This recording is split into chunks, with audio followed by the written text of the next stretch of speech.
Hey guys, in this video I will show you how to change your email address on Epic Games. Alright, so let's begin. Either open the Epic Games launcher and go to the top right and click on your profile icon and go and click on Account. Or alternatively, go straight to the Epic Games website, epicgames.com, and go to the top right and click on your profile icon after you've signed in, and you can then click on Account as well.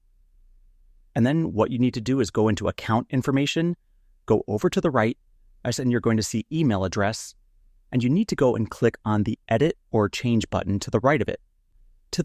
Type in the new email address you want to go and use, and it is important to know a security code verification is required to go and make this change. As you can see, I'm being asked for the security code, and that was sent to the original email, your old one.